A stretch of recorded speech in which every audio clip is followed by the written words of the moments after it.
Well, hello, guys. You're listening to Beauty Bites with Dr. K, Secrets of a Plastic Surgeon. And today on the podcast, I have some secrets about artificial intelligence. We are talking with David Katz, CEO of Deep Surface AI, as well as Rahul Seth. He's a facial plastic surgeon. He's Chief Medical Officer as well at Deep Surface AI. Hi, guys. Dr. K, Hey. Hi, thanks for having us. thanks very much. Wonderful to chat with you. I think I first ran into David at a meeting booth. Maybe that was at AAFPRS, American That's Academy right. of Facial Plastic Reconstructive Surgery. And I have been doing some lectures and panels and talking to our audience about artificial intelligence. You guys have come up with Deep Surface AI, really significant strides in the realm of using artificial intelligence for facial plastic surgery. Can you give me a synopsis of what this is and how I'm going to use it as a surgeon?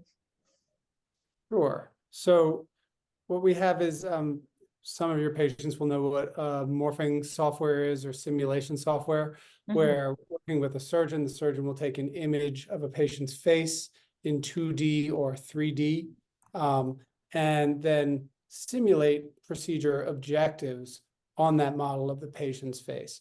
So this is new in the sense that large parts of it are driven by statistical AI models to help guide the directions that the transformations go.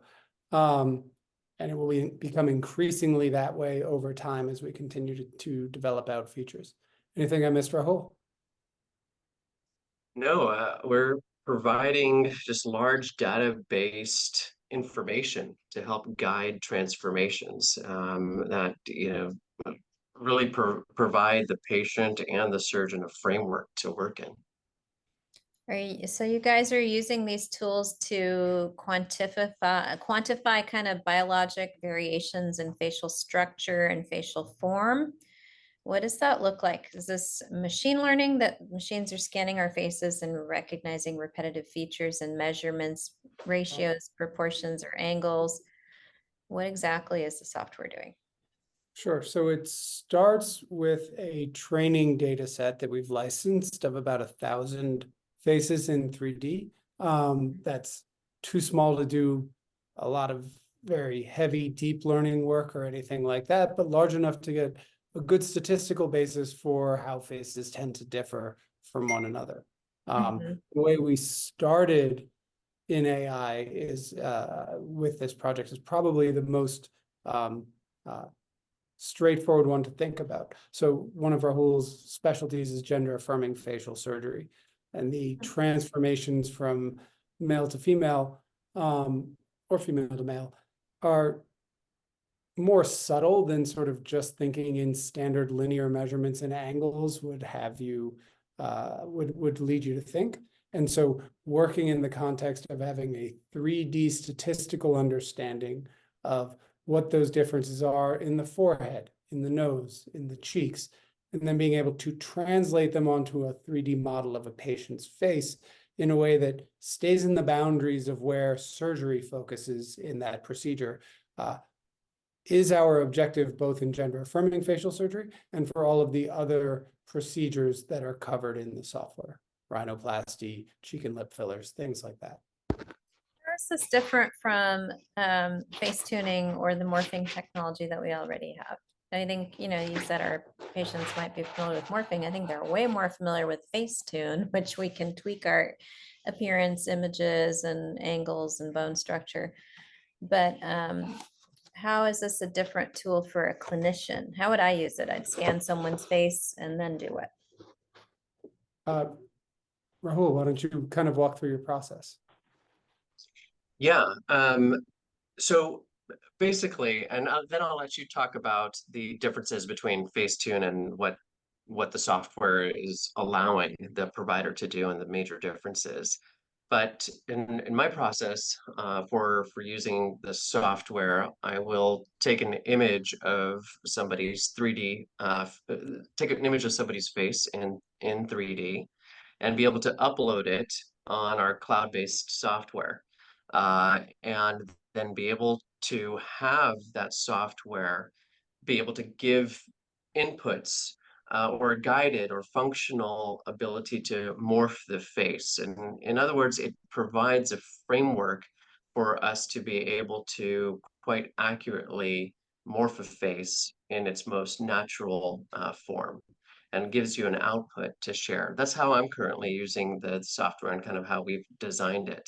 Now, David, if you want to go about how and why we're different and more advanced than a Facetune or a filter. Sure, and I want to kind of go back to how you started the question. So how is it used? How is it different from Facetune, right? Within, there's sort of two concerns that typically come up as the most prominent concerns of patients considering a treatment or procedure, depending on where you catch them in their process, right? One is cost, and another is a fear of unnatural looks, right? And so in that sense, people would like to see before they do, right? And somebody else's before and afters can only tell you so much. So being able to have that visualization of the procedure on your own face can be extremely helpful. The example that always sort of comes up is patients who come in convinced that they need a rhinoplasty, their nose is terrible. And until they see on their face what the effect of a chin augmentation is, they can't realize that what they've been seeing as their what they think of as the shortcoming of their attractiveness is actually kind of not the best solution to what their concerns are in some cases, right? In addition, there was a study done in the 2010s that shows that 95% of patients prefer to see these visualizations in 3D. They think 3D offers more than 2D. So there's two things when you're thinking about an application like Facetune that we're quite different from. And one is that there's nothing in Facetune's design that is built towards medically credible transformations, right? And so they're stunning. And I think Facetune is an amazing application, and it's been around for a while and it still seems like magic, but it's not medically directed. Whereas the design of our transformation tools are actually, they were built with surgeons, they were refined with surgeons, they are refined with surgeons all the time towards, this is the way I think about, this is the way I think about narrowing and widening the alar base, for instance, right? This is how I do a dorsal hump reduction, things like that. So it's really having that medical basis. And the second part is that it is in 3D versus 2D. That's good for pre-op and post-op planning and patient education for sure. I think all of us have run into trouble using this kind of software because it gives the patient an image in their head of a result. And if you fall short of that result, of course, there have been lawsuits for that. And so a lot of surgeons are a little hesitant to use imaging software in their consultation process. Do you think that's a concern? Rahul?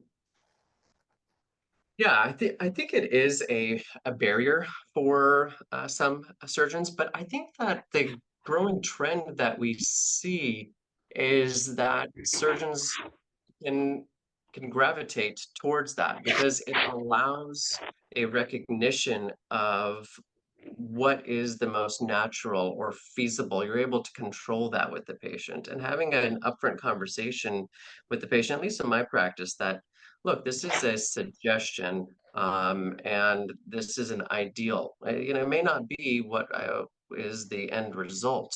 And I think patients understand that quite well. I think the other part of it is that, like David was saying, is that patients want to see what this looks like, and you also want to be able to morph with the patient as a surgeon to be able to say, okay, this, I feel comfortable being able to likely deliver this or not. And lastly, it's being able to provide a natural result, and patients fear that.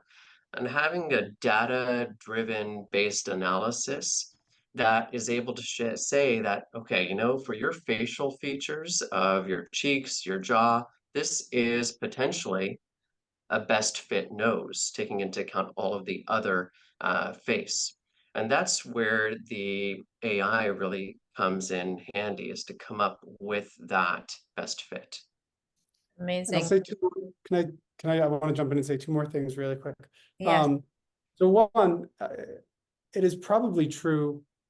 I think there's a hardcore 30% of facial plastics, plastic surgeons and plastic surgeons who work on the face that really don't want to use morphing software for the reasons you described.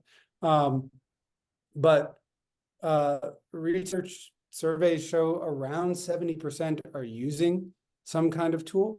The vast majority of them are working in 2D on photographs, whether it's with a specifically designed plastic surgery application or just working in something like Photoshop. Our goal has been to try to build something in 3D that makes it worth a large group of those people make the transition to working in 3D. And the other thing is, step one is working with surgeons, building credibility, building some reach. Step two is extending this so this can go into the hands of patients to work on their own, where the expectations of I can achieve this outcome, at the very least, aren't your problem.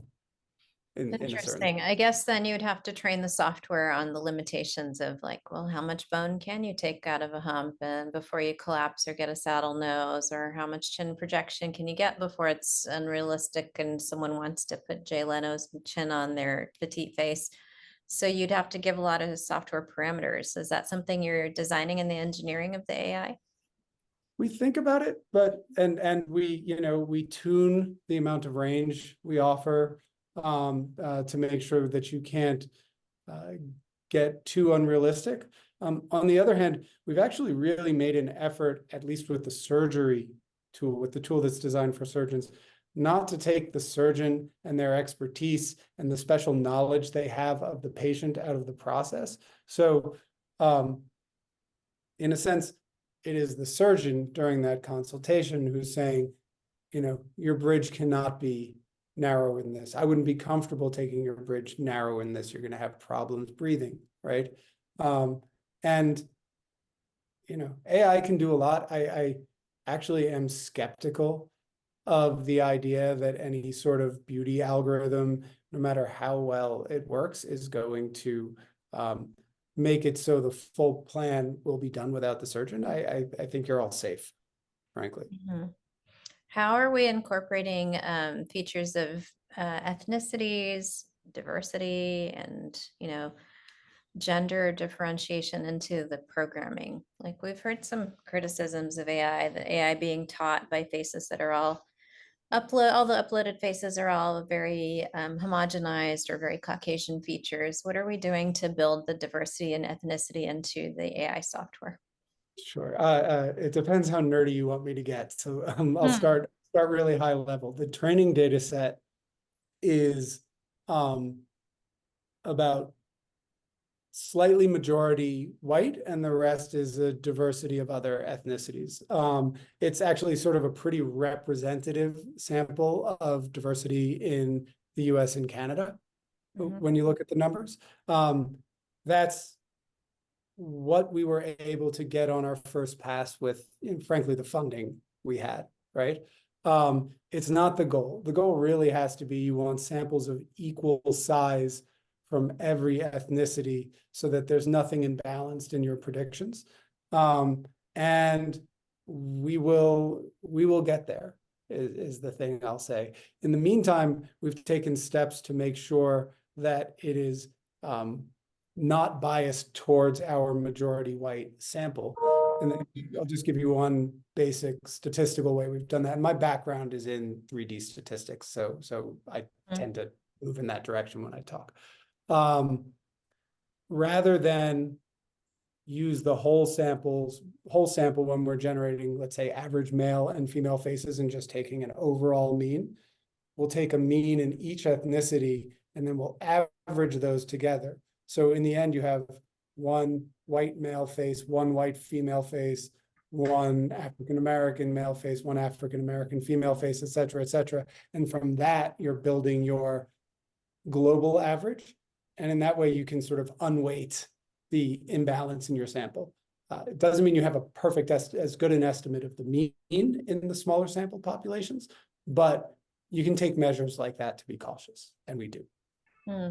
But do I want to merge all those ethnicities into one facial type, or do I want to be able to take an African American patient and say, I only want to look at African American database for African American men, for example, or women? Like, I would think that I wouldn't want to merge an Asian nose with an African American with Caucasian, because then I just get a homogeneous feature that doesn't really suit that ethnicity.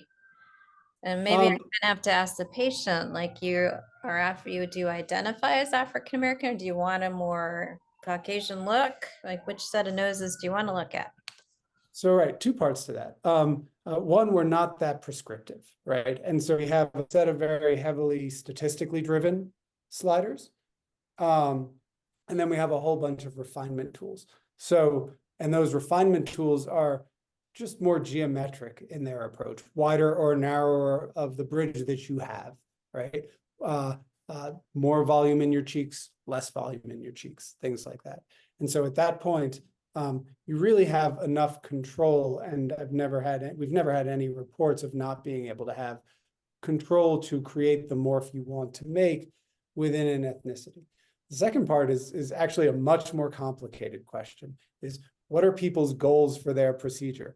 Do they want something that is truly ethnically centered? Do they want something that is family centered? Because, you know, there's a feature, my family all has this chin, right? And I want a little less of this chin, but I want my family's chin.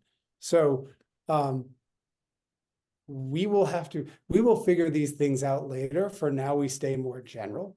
And we put into the hands of the surgeon the ability to sort of titrate the amount of transformation also across a whole range of statistically driven sliders and precision control refinement sliders.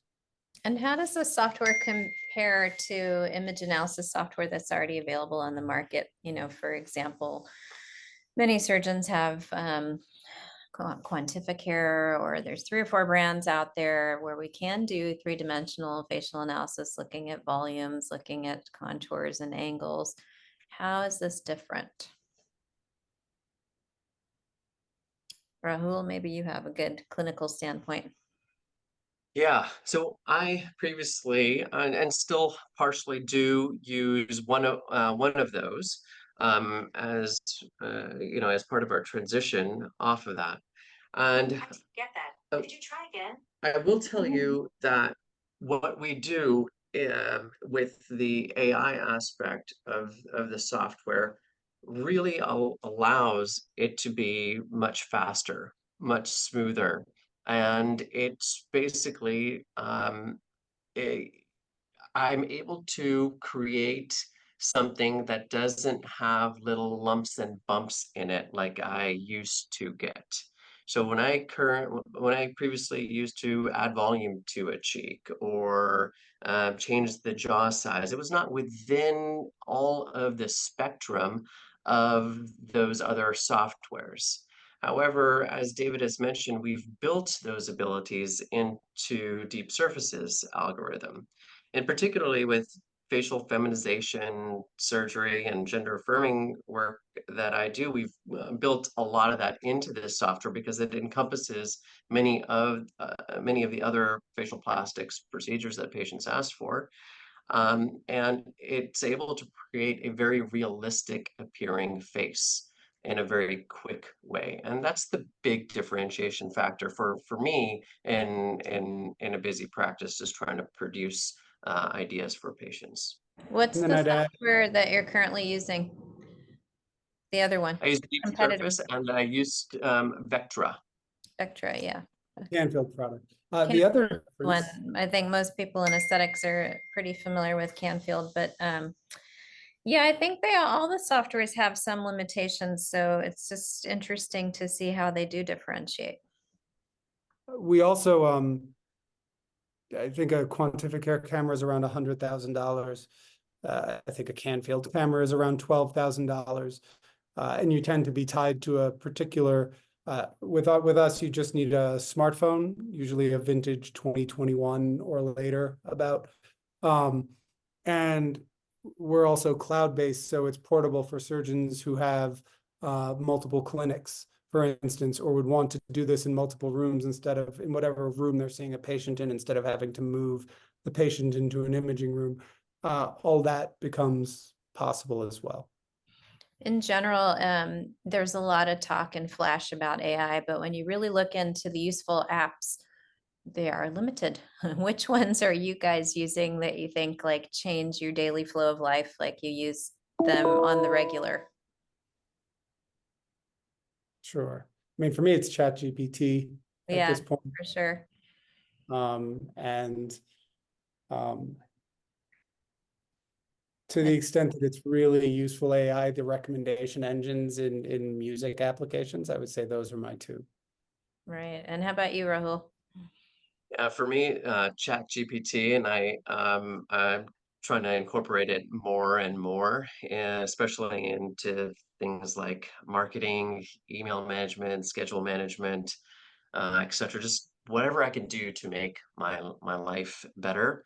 I've entertained kind of AI-based scribe and note creation, although I haven't gone there yet. But I am looking forward to potentially working with that. But that's the main area that I've gone in. It's interesting because if you watch or if you're on social media, it sounds like the world is exploding with AI, and every day there's 20 or 30 new applications, but really there's probably like a core 10 that people actually dive deep into and use. And I think in medicine in particular, there are very few. They're like ChatGPT, yes, but in marketing and that side of things, yes. But I was shocked in researching artificial intelligence for facial aesthetics, like how little there is out there. I mean, there's scanning apps that look at, facial skin features like brown spots, pigmentation, rosacea. There's features that look at pore size and skin hydration, but wrinkles, but there's very little that looks at like architecture of the face, sagging. I mean, in my head, I'm imagining an AI that can scan my face, calculate where my volume losses are, tell me how much fat or filler I need to transfer in there, tell me how much skin to trim and tighten, what vector to pull. That's what I want to see in AI. So I need you guys It's to do that. We need to develop that. what we need, what you need is the camera that can see below. The challenge is you're dealing with surface cameras trying to infer all the movements of different kinds of tissue under the face, which is, it's always going to be prediction, it's never going to be individual. Maybe someday there'll be really good ways to link an excellent surface model of the face that's convincing 3D with CT scan or MRI based volumetric undersurface, subsurface architecture. And then you'll really be talking.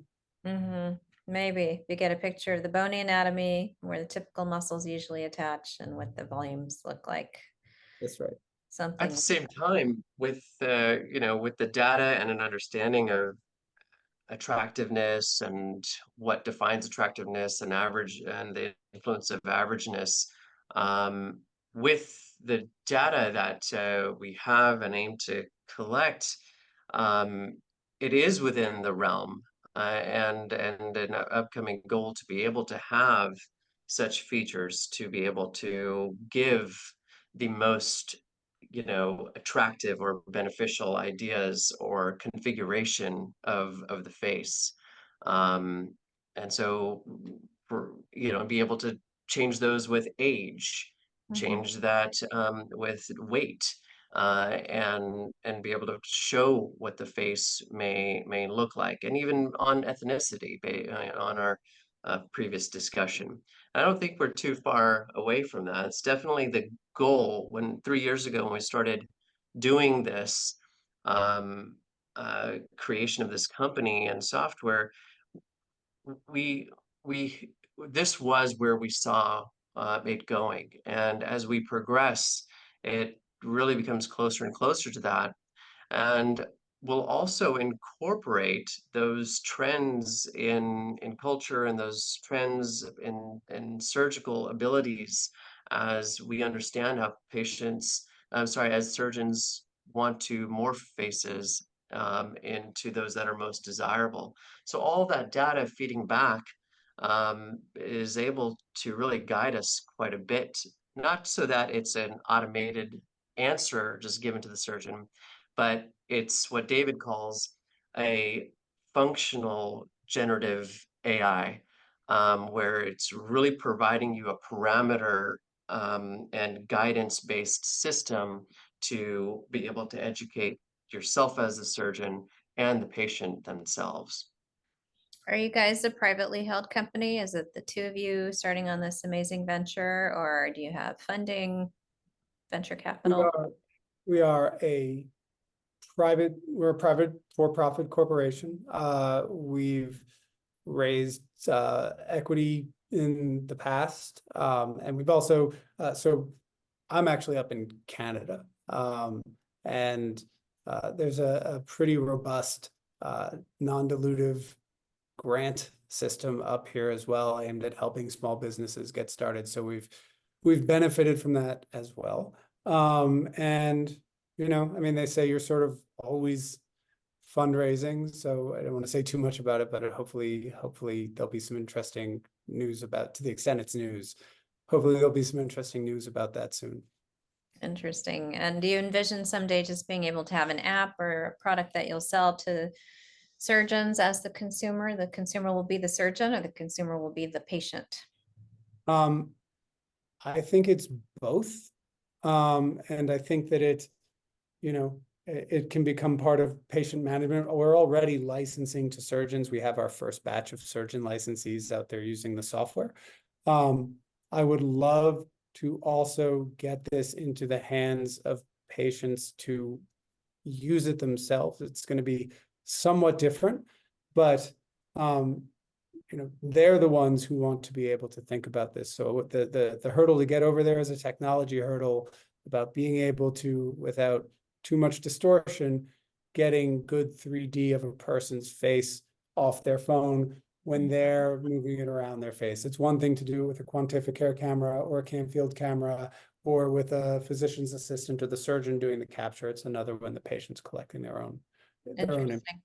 Slightly terrifying to think that we're going to create a generation of people who morphs their faces and brings you the image of what they think is going to happen when the operating room is not nearly that predictable. Like, depending on how people heal and tissue anatomy, and Instagram has created a generation of very unrealistic expectations of how surgery can give, like, I'm not a magician, I'm a surgeon, but I think that's definitely a factor to worry about.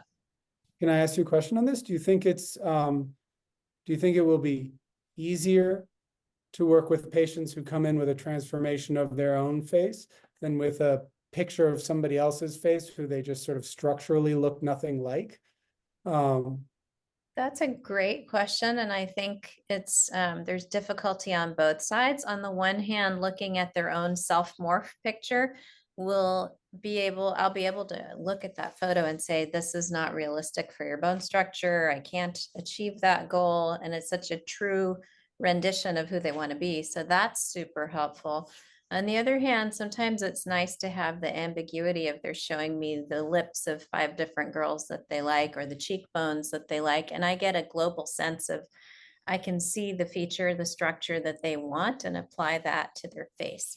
So I like the fact that that's not so pinpointed, because I understand they want the essence of that look, and I can call that into something I can deliver. Versus, I want this exact face is hard to deliver and not realistic. Yeah. And then what if you could take the image that they generated, load it into your software, and say, let's work with what you did, and let's bring it back to things that I think are advisable, I think work with your structure, and I think are realistic. I think someday you're right that technology will be part of the consultation approach, but I also dread that a little bit, because I feel that very much of the artistry of what we do as plastic surgeons is art, and not every surgeon's going to have the ability to create art. Not everyone can retain your self-identity and still give you attractiveness without homogenizing you to the global equal of everyone your age whose face has been uploaded into the protocol. And so I think there's like a real ethical question of, like, are we going to homogenize all faces to have robotic attractive features because every 50-year-old should have this amount of volume and this ratio and proportion? Am I going to take away individualism and self-identity and asymmetry and all the things that are quirky and beautiful about the face? I definitely hear you on that. I definitely don't think that is, I think you in a sense would find the opposite experience with our software, which is that you have much more control to be subtle. Mm-hmm. It's just not prescriptive that way. Yeah. Yeah. But I'll say, I take it, but having said that, some doctors we talk to, some very prominent surgeons that we talk to really want that because they do, they're the surgeons who do about the same thing every time and they use morphing. And why do they need to spend 10 minutes making a morph that's in their mind basically the same morph that they made? So that's actually a space for people who are interested in that. That's a space where AI can be helpful. But I think the typical surgeon engaging with our software appreciates the ability to be subtle, to not have to just be sort of forced into somebody's beauty ideal. Yeah.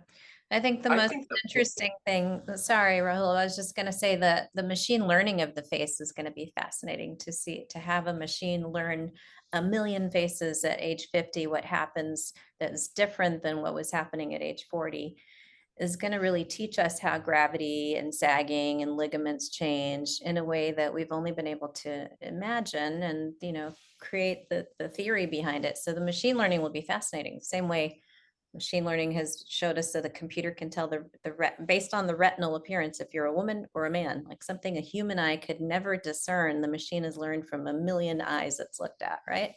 So I think that aspect of diagnosing what changes with age is going to be fascinating. I actually think that in regards to homogeny, I think that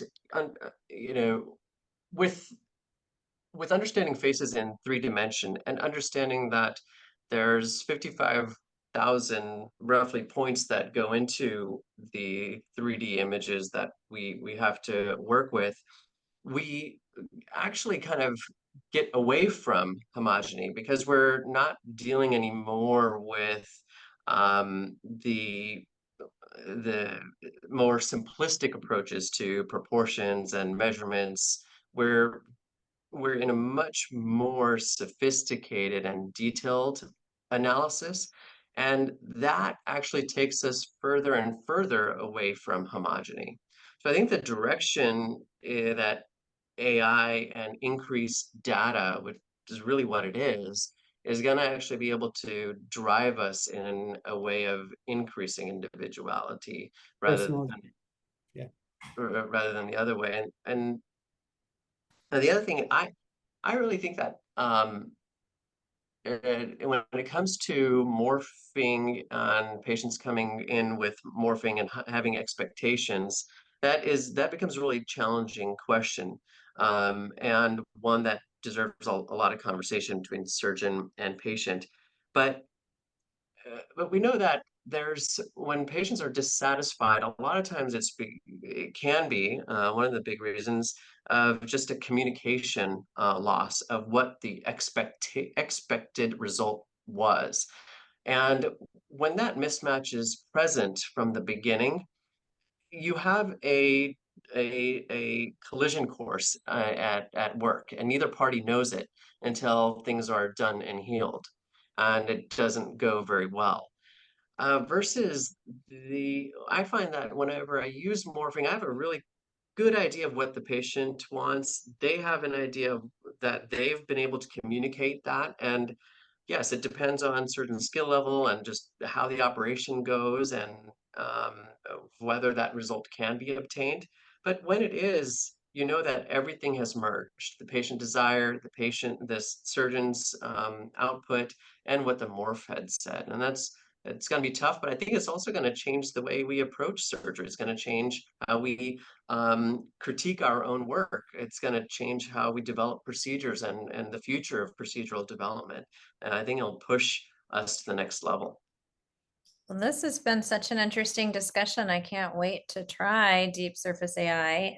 Hopefully you guys will license me some and I'll try it and give everyone some feedback on it, and love to invite you to lecture too at the American Academy meeting that's coming up in October of 2024. We're going to do a panel on AI, so it'd be really fascinating to chat further on that.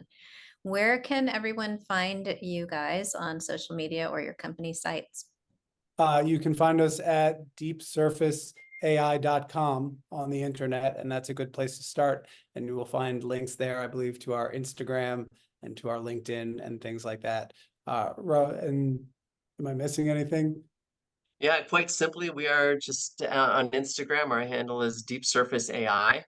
And my handle is Rahul Seth, MD. Wonderful. All right. Well, you guys are brilliant. Thank you for your time today. And I hope to check this out further. I'm going to keep our audience updated on all the AI things that are coming into aesthetics and both marketing, but also just the evaluation of beauty and aging and how it's going to change our practices in the next 5 to 10 years. Things are going to evolve very quickly. So it's such an exciting time. That's it for now, guys. Don't forget to find me on my Instagram. It's Beauty by Dr. K, DRKAY, and our website is the same, beautybydrk.com. That's where you can find our amazing skincare and our online course for injectors, modern aesthetic theory and artistry. We'll learn all these amazing off-label techniques with me. Thanks so much, guys. Stay beautiful. Thank you very much. Thanks, everyone. Yay. Thanks for having us.